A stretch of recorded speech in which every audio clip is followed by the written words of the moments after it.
Assembly will hear an address by His Excellency Emmanuel Macron, President of the French Republic. I request protocol to escort His Excellency. On behalf of the General Assembly, I have the honor to welcome His Excellency Emmanuel Macron, President of the French Republic, and to invite him to address the Assembly.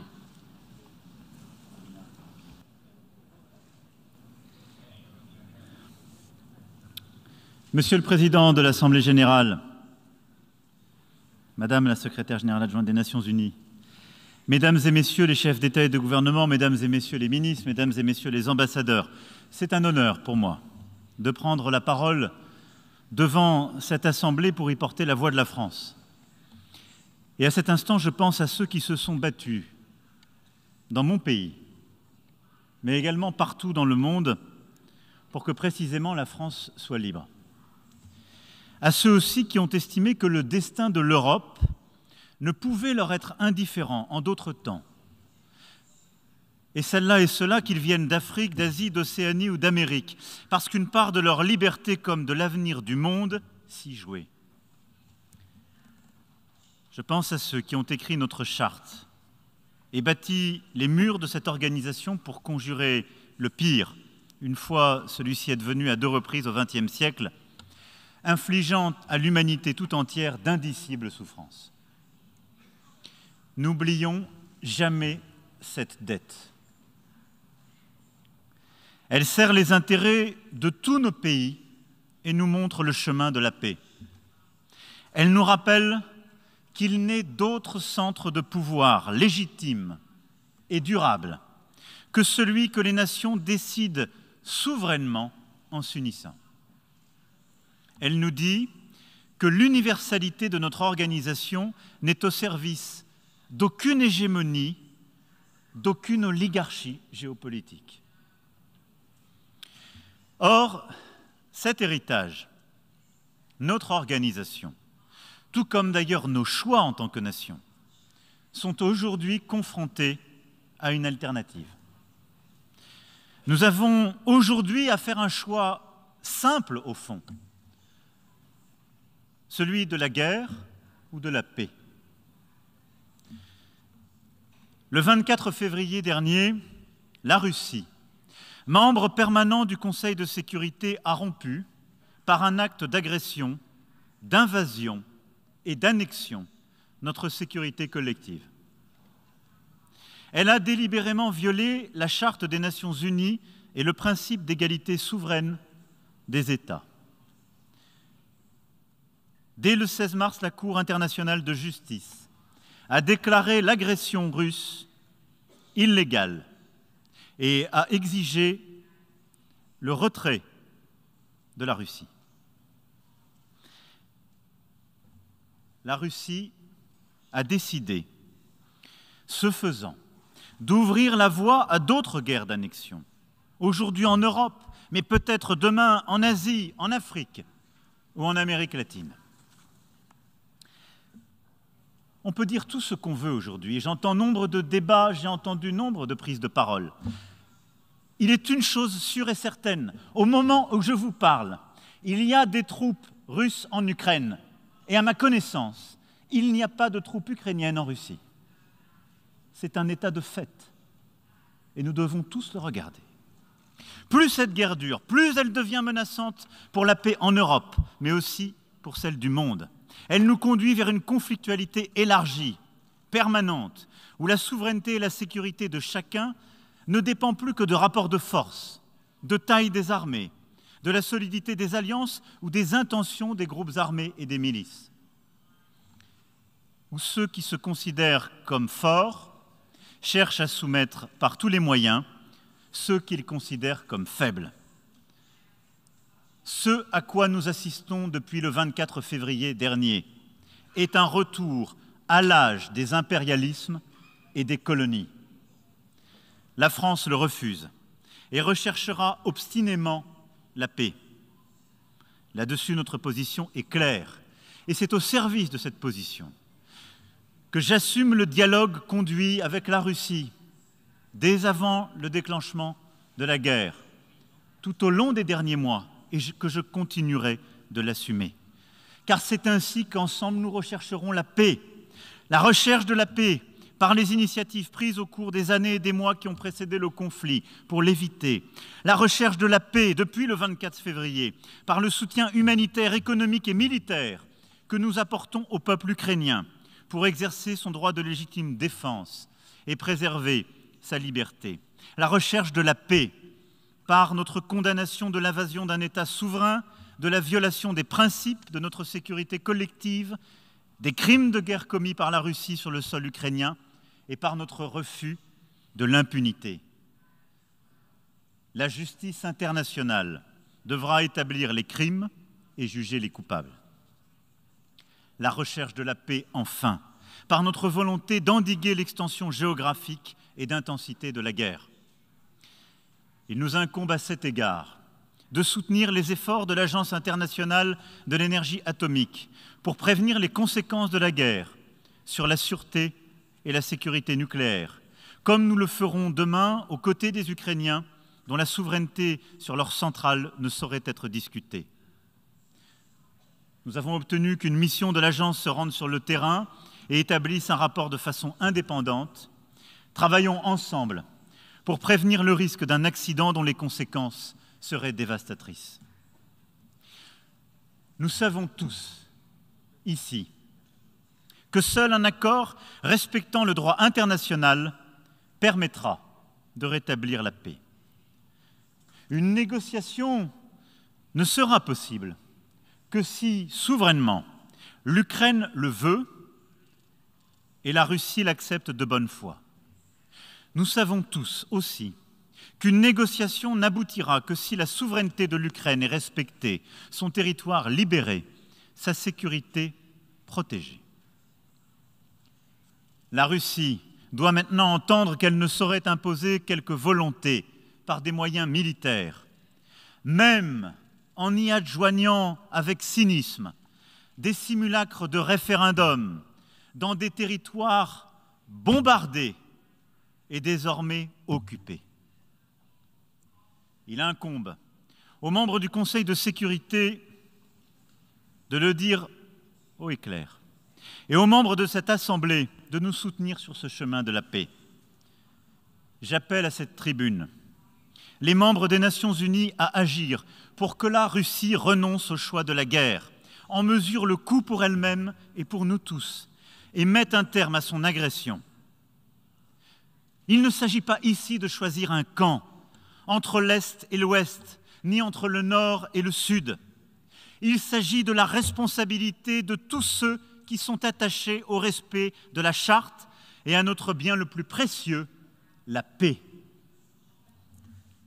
Car au-delà de la guerre, c'est un risque de division du monde qui se joue en raison des conséquences directes et indirectes du conflit.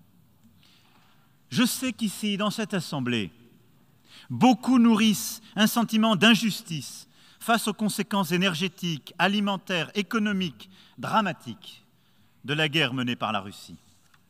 Je sais aussi que certains pays, ici représentés, sont restés dans une forme de neutralité à l'égard de cette guerre. Mais je veux vous le dire avec la plus grande des nettetés aujourd'hui. Qui voudrait mimer le combat des non-alignés en refusant de s'exprimer clairement, se trompe et prend une responsabilité historique. Le combat des non-alignés, c'était un combat pour la paix. Le combat des non-alignés, c'était un combat au service de la souveraineté des États, pour l'intégrité territoriale de chacun. Le combat des non-alignés, c'est ceux-là.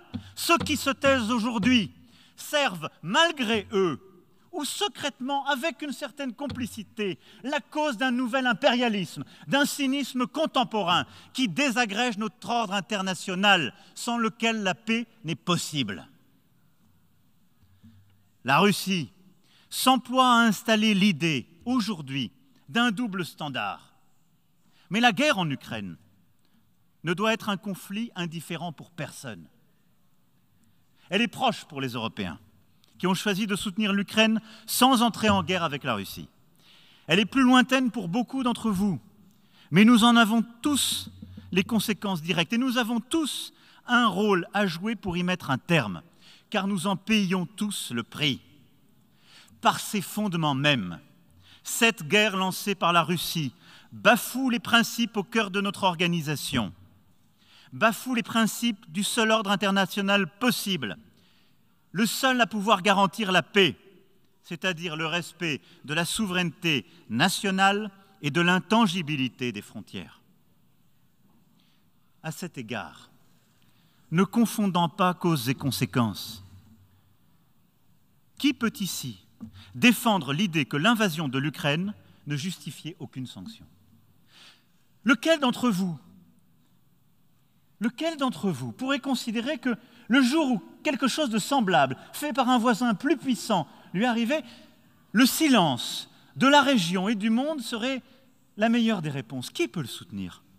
Qui peut croire qu'il suffirait que la Russie remporte cette guerre pour que nous passions à autre chose? Personne. L'impérialisme contemporain n'est pas européen ou occidental. Il prend la forme d'une invasion territoriale, adossée à une guerre hybride, mondialisée, qui utilise le prix de l'énergie, la sécurité alimentaire, la sûreté nucléaire, l'accès à l'information et les mouvements de population comme des armes de division et de destruction. C'est en cela que cette guerre porte atteinte à nos souverainetés à tous. Aussi, la France se tiendra aux côtés des peuples libres des Nations Unies pour faire face aux conséquences du conflit comme à toutes les inégalités qu'il accroît, en récusant logique de bloc ou d'alliances exclusives. Car au-delà des conséquences directes de la guerre, le risque qui est aujourd'hui le nôtre est celui d'une nouvelle partition du monde. Certains voudraient nous faire croire qu'il y aurait d'un côté l'Ouest qui défendrait des valeurs dépassées au service de ses intérêts, et de l'autre côté le reste du monde, qui a tant souffert et cherche à coopérer en soutenant la guerre ou en détournant le regard. Je récuse cette division pour au moins 2 raisons. La première, par principe, et je viens de l'évoquer. Notre organisation porte des valeurs universelles. Ne laissons pas s'installer l'idée sourde qu'il y aurait dans les valeurs de la Charte quelque chose de régional, d'adaptable. Notre organisation a bien des valeurs universelles et la division face à la guerre en Ukraine est simple. Êtes-vous pour ou contre la loi du plus fort, le non-respect de l'intégrité territoriale des pays et de la souveraineté nationale? Êtes-vous pour ou contre l'impunité? Je ne conçois aucun ordre international, ni paix durable, qui ne puisse être fondé sur le respect des peuples et le principe de responsabilité.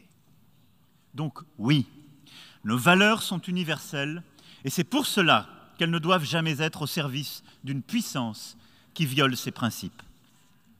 Et quand, ces dernières années, nous avons pris des libertés avec ces mêmes valeurs, nous avons eu tort. Mais cela ne saurait aucunement justifier de fouler aux pieds ce que nous avons collectivement bâti après la Seconde Guerre mondiale. Et quand j'entends la Russie se dire prête à œuvrer à des coopérations nouvelles, à un ordre international nouveau, sans hégémonie, la belle affaire, mais sur quel principe? L'invasion du voisin? Le non-respect des frontières de celui qui ne me plaît pas? Quel est cet ordre? Qui est hégémonique aujourd'hui, si ce n'est la Russie? Que nous propose-t-on? Que nous vantons? Quel rêve vantons sur la bonne foi de certaines et certains ici? Rien qui ne tienne longtemps. Ne cédons pas au cynisme qui désagrège l'ordre qui nous a construits et permet seul de tenir la stabilité internationale, car ces valeurs qui sont les nôtres, le respect de la souveraineté nationale, de l'intégrité des frontières, je le dis, nous avons eu tort à chaque fois que nous avons pris des licences avec elles. Mais ce sont les valeurs que nous avons bâties après la Seconde Guerre mondiale, après les colonialismes. Refusons de faire bégayer l'histoire sous prétexte que ce sont aujourd'hui d'autres géographies qui sont touchées et ne cédons pas. La deuxième raison de mon opposition à cette tentative de partition du monde est pragmatique. En fait, derrière les divisions naissantes, il y a une tentative de partition du monde qui renforce la tension entre les États-Unis et la Chine. Et c'est à mes yeux une erreur funeste pour nous tous. Car ce ne serait pas une nouvelle guerre froide. Plusieurs puissances de désordre et de déséquilibre jouent de cette période pour multiplier les conflits régionaux, reprendre le chemin de la prolifération nucléaire et faire reculer la sécurité collective. Je pense donc que nous devons tout faire pour que cette nouvelle division n'advienne pas. Car nos défis sont de plus en plus nombreux et urgents et nécessitent de nouvelles coopérations. Regardons le Pakistan. Un tiers du pays sous les eaux, plus de 1400 morts, 1300 blessés, des millions de personnes en situation d'urgence. Regardons la Corne de l'Afrique, la pire sécheresse depuis 40 ans et une saison des pluies qui sera sans doute pire encore. La moitié de l'humanité vit désormais dans la zone de danger climatique. Nos écosystèmes atteignent les points de non-retour. Regardons en Somalie, au Yémen, au Soudan du Sud, en Afghanistan, la famine revient. La crise alimentaire frappe partout, et plus durement les plus fragiles. 345 millions de personnes dans le monde sont en situation de faim aiguë, dont 153 millions d'enfants. 55 guerres civiles sont en cours sur notre planète. 100 millions de personnes sont déplacées. Alors qu'entre 1990 et 2015, 137 000 personnes échappaient chaque jour à l'extrême pauvreté. 345 millions pourraient y tomber d'ici 2030 dans les pays touchés par les conflits. Face aux crises, au dérèglement climatique, à la pandémie, à la montée des prix de l'alimentation, les plus vulnérables sont toujours les plus touchés. Les menaces sont toujours là, en plus de tout cela. Les terrorismes, qui touchent entre autres le Sahel comme le Moyen-Orient, la prolifération nucléaire, en Iran comme en Corée du Nord, que nous n'avons pas réussi à endiguer. Telles sont nos urgences. Et à la cavalcade, la description que je viens d'en faire n'est pas exhaustive, mais elles sont à chaque fois ou le résultat des défaillances profondes de notre système international qui a su accompagner les bénéfices de la mondialisation, mais n'a pas su endiguer ces fractures, ces menaces, ces déséquilibres, ou la conséquence de nos divisions entre nous. Notre responsabilité commune est plutôt d'œuvrer pour aider les plus fragiles, les plus touchés à faire face à tous ces défis. Narendra Modi, le Premier ministre de l'Inde, a eu raison de le dire. L'heure n'est pas à la guerre. Elle n'est ni à la revanche contre l'Occident, ni à l'opposition de l'Ouest contre le reste. Elle est au sursaut collectif de nos pays souverains et égaux face aux défis contemporains.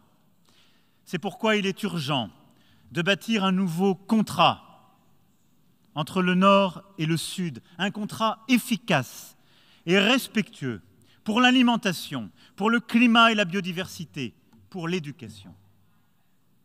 Le temps n'est plus aux logiques de blocs, mais à la construction de coalitions d'actions concrètes, permettant de concilier intérêts légitimes et biens communs. Face à la crise alimentaire mondiale, la France a d'ores et déjà doublé ses financements au programme alimentaire mondial. Nous avons bâti, avec l'Union européenne, les corridors de solidarité qui ont permis d'évacuer plus de 10 millions de tonnes de céréales par la voie terrestre depuis le printemps dernier. Ceci a été utilement complété par l'accord du 22 juillet dernier, permis grâce au travail du secrétaire général des Nations Unies, et qui a permis d'évacuer 2,4 millions de tonnes par la mer Noire, et qui se poursuit. Nous avons porté l'initiative Farm, qui permet d'approvisionner les pays vulnérables à bas prix, sans conditions politiques, et d'investir dans la production agricole des pays qui souhaitent sortir de la dépendance. Je vous annonce également que la France financera l'évacuation du blé ukrainien à destination de la Somalie, en lien avec le partenariat alimentaire mondial. Nous le ferons avec solidarité, efficacité et exigence de pleine transparence. Demain, nous réunirons l'Union africaine, les agences des Nations Unies, l'Organisation mondiale du commerce, le FMI, les banques de développement et la Commission européenne pour bâtir un mécanisme viable d'accès aux engrais pour l'Afrique, en complément, là encore, des initiatives du secrétaire général sur ce point. Sur le climat et la biodiversité, dans quelques semaines, nous nous retrouverons à la COP27 en Égypte. Soyons clairs, là aussi, sur ce que signifie la transition juste. Notre premier combat collectif est l'éradication du charbon. La crise ne doit pas nous faire perdre le cap. Si nous n'en sortons pas, nous dépasserons plus encore que les prédictions ne le disent les 2 degrés Celsius. Je suis prêt à investir dans les coalitions de financement dites JET, comme nous l'avons par exemple fait avec l'Afrique du Sud il y a quelques mois. Et nous devons poursuivre cette logique. Mais la Chine et les grands émergents doivent prendre une décision claire à la COP. C'est impérieux. Nous devons bâtir, à cet égard, autour des grands émergents, des coalitions d'acteurs étatiques, avec nos grandes institutions financières internationales, pour bâtir des solutions complètes de production d'énergie et de changement des modèles de production industrielle qui seuls permettront ces transitions. Ensuite, le G7 doit mener l'exemple. Les pays les plus riches doivent accélérer leur programme de neutralité carbone, mais aussi faire l'effort de sobriété et partager les technologies vertes. Vous savez, en la matière, pouvoir compter sur l'Union européenne. Je crois aussi qu'il nous faut reconnaître qu'il existe, pour les pays les plus pauvres, une difficulté à agir en même temps pour la lutte contre la grande pauvreté et l'accélération de la transition. Nous ne pouvons pas demander la même chose à l'Afrique subsaharienne où 600 millions de personnes n'ont toujours pas accès à l'électricité et aux grands émetteurs. C'est pourquoi la solidarité financière, la solidarité technologique des plus riches doit être renforcée sur le plan climatique à l'égard des pays les plus pauvres. Apporter des financements, apporter des solutions et accélérer cet agenda, comme nous avons su le faire au moment de la pandémie, mais de manière encore plus forte, plus efficace, plus résolue. Nous devons aussi, dans ce contexte, protéger ensemble nos puits de carbone et nos trésors de biodiversité. La France accueillera avec le Costa Rica la conférence des Nations Unies pour les océans en 2025. Faisons-en la COP 21 des océans. Sur la santé, nous devons apprendre de la pandémie de Covid-19. À cet égard, nous devons reconnaître que notre première ligne de défense, ce sont les systèmes et les personnels de santé dans les pays les plus fragiles. J'insisterai sur ce point crucial lors de la reconstitution du Fonds mondial pour la lutte contre le sida, la tuberculose et le paludisme, dont la France restera l'un des tout premiers contributeurs. Nous devons aussi nous assurer que l'OMS mette bien en place les systèmes d'alerte précoce dont nous avons besoin pour prévenir la propagation d'autres virus. Et nous devons traiter ensemble santé humaine et animale. C'est le sens même de l'initiative Une seule santé que la France porte avec plusieurs autres. Comme nous le faisons avec le Partenariat mondial pour l'éducation, poursuivons nos efforts pour que les enfants aillent à l'école après une pandémie qui les en a privés. C'est lutter à la source contre toutes les inégalités et travailler pour notre avenir à tous. Vous le voyez sur tous ces sujets, c'est plus de coopération, ce sont des partenariats d'acteurs entre l'Ouest et le Sud, entre le Nord et le Sud qu'il faut développer. C'est plus d'engagement de nos grandes institutions. Tout cela, c'est l'inverse d'une division qu'on veut installer. Qui, pendant la pandémie, était là? Qui propose des financements face à la transition climatique? Pas ceux qui, aujourd'hui, vous proposent un nouvel ordre international et qui n'avaient pas de vaccin qui marche et qui ont été peu solidaires et qui n'apportent rien face au climat. Face à tous ces défis, qui sont les nôtres collectivement, nous devons être plus solidaires, coopérer davantage, mais en aucun cas céder à des sirènes qui ne mènent nulle part. Pour y arriver, nous devons aussi être lucides sur la situation des pays les plus pauvres et des pays à revenus intermédiaires. Qu'ils soient en Afrique, sur le continent sud-américain, en Asie ou dans le Pacifique. la pandémie a encore accru les inégalités. La guerre et ses conséquences accroissent les difficultés pour nombre de ces pays. Le G20 doit donc impérativement tenir l'objectif qu'il s'est donné l'an dernier, de mobiliser 100 milliards de dollars à partir des droits de tirage spéciaux. Mais nous devons aller plus loin et plus fort. D'abord, sur la base de ces émissions de droits de tirage spéciaux du FMI, nous devons mettre en œuvre ce à quoi nous nous sommes engagés. Tant de pays, en particulier en Afrique, n'ont pas encore vu cet argent. Et nous ne pouvons plus leur expliquer que tel Parlement bloque, que telle règle l'empêche. C'est impossible. Nous arriverons trop tard. Mais nous devons aller plus loin, car la difficulté est encore plus grande. Il nous faut donc passer à 30% de réallocation de nos droits de tirage au profit des pays africains les plus exposés et des pays les plus pauvres partout sur la planète. Et nous devons, avec la Banque mondiale et le Fonds monétaire international, réengager nos dispositifs qui ne sont plus adaptés au contexte actuel. Les règles que nous appliquons aujourd'hui sont les règles des années 80. La situation de notre planète, post-Covid-19, avec une accélération du dérèglement climatique et d'un effondrement de la biodiversité, et en raison des déséquilibres créés par la guerre, accroît nos exigences de solidarité. Il nous faut un nouveau pacte financier avec le Sud. Voilà notre vraie ligne de front, celle qui doit nous rassembler, non pas contre un ennemi commun, non pas contre des histoires fausses ou des révisions historiques, mais pour la planète que nous habitons tous et pour l'égalité des chances à l'échelle de l'humanité. Ce combat, c'est le nôtre, c'est celui qui nous réunit tous. Il suppose simplement de faire un peu plus d'efforts, de tenir nos accords, d'être exigeants et respectueux les uns avec les autres. Mais ce combat, qui est le vrai, si nous ne sommes pas capables de le mener ensemble, sera la source de toutes les fractures et les conflits à venir. J'invite tous ceux qui veulent bâtir avec nous ce nouveau contrat à venir au Forum de Paris pour la paix le 11 novembre prochain pour préparer le G20 de Bali et avancer ensemble, sans jamais renoncer aux valeurs qui nous sont communes et aux principes qui nous guident. Allons à l'essentiel. Ne nous résignons pas à la fragmentation du monde et à la montée des menaces à la paix. Ne permettons pas que les crises s'additionnent, que les conflits sans solution se multiplient et que prolifèrent les armes de destruction massive. Ce sont autant de risques que nous ne pourrons plus maîtriser à l'avenir sans associer les puissances régionales les plus directement concernées.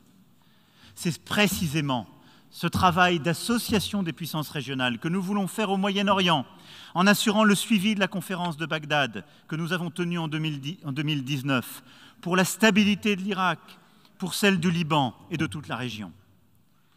Les membres du P5 ne sont plus les seuls à avoir leur mot à dire. Et s'ils l'ont, et ils l'ont incontestablement, cela ne peut désormais fonctionner que si nous sommes capables d'œuvrer plus largement au consensus international nécessaire à la paix.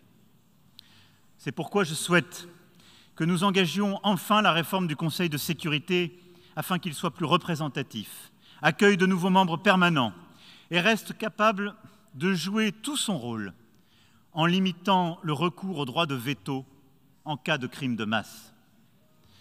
Ce qu'il nous faut faire ensemble, c'est bâtir la paix et l'ordre international contemporain au service des objectifs de notre charte.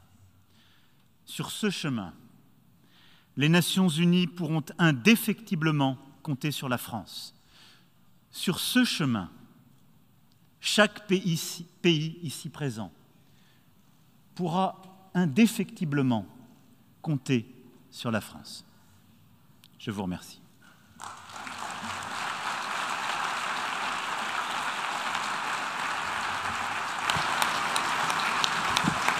On behalf of the Assembly, I wish to thank the President of the French Republic for the statement just made and I request protocol to escort His Excellency. We have heard the last speaker for this meeting. The fifth plenary meeting will continue the general debate at 3 p.m. The meeting is adjourned.